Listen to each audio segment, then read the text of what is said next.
উমের কথায় আসি কি বলি সোলায় উমের কথায় আসি কি বলি মতো কেন করো ফালাফালি বাজানো যদি আপনি লোক দেখানোর জন্য নামাজ পড়েন রোজা করেন, আপনি পর্দা ঘুষিটা তাই করেন না কেন, মানুষ আপনাকে দাম মেরে বলবে, এই জন্য আপনি দান খাইরাত করেন। খোদার কসম এই দান আপনাকে নিয়ে জাহান্নামে মঙ্গলে চলে যাবে। ঠিক কিনা বাবা? এই জন্য লোক দেখানোর জন্য কোনো কিছু করা যাবে না। জিকির করলে আপনাকে আল্লাহর প্রেমে মগ্ন হয়ে একমাত্র আল্লাহকে খুশি করার জন্য আপনাকে জিকির করতে হবে। যদি আপনি মানুষকে দেখানোর জন্য জিকির করেন, এই জিকির আপনাকে জাহান্নামে নিয়ে যাবে।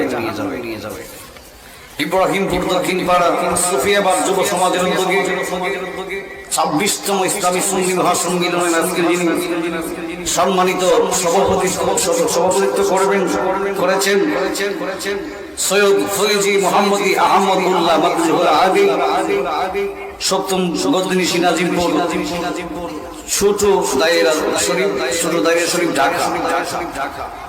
সহসভাপতি যিনি আছেন আলহাজ এম এ মান্নান সাহেব, বিশিষ্ট ব্যবসায়ী ঢাকা। প্রধান অতিথি হিসাবে যিনি আজকে ছিলেন নবীনগর মাঠিও মানুষের বিকৃত জনাব মোহাম্মদ নজরুল ইসলাম নজরুল সাহেব, বিশিষ্ট ব্যবসায়ী সৌদি আরব। প্রধান মেহমান যিনি ছিলেন জনাব মোহাম্মদ আলমগীর সরকার সাহেব। আমার পূর্বে যিনি আলোচনা করেছিলেন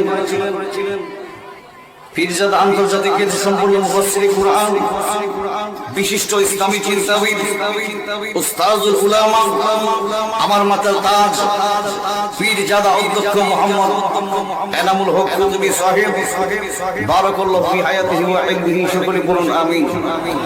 হুজুর অত্যন্ত সুন্দর আলোচনা করেছিলেন, খুবই গুরুত্বপূর্ণ আলোচনা। আমি ওনার আলোচনার দিক দিয়ে আমি যে আয়াত নিয়েছি সারে রিসালাতের উপরে সামান্য কয়েকটা কথা বলবো। বাজান আপনারা থাকবেন না, চলে যাবেন। আখিরি মুনাজাত পর্যন্ত রাসূলুল্লাহর জন্য আমরা তাকবীর রাজি আছি কিনা? বাজান নবীর প্রেম যার ভিতরে আছে তার চেহারা দেখলেই বোঝা যায়।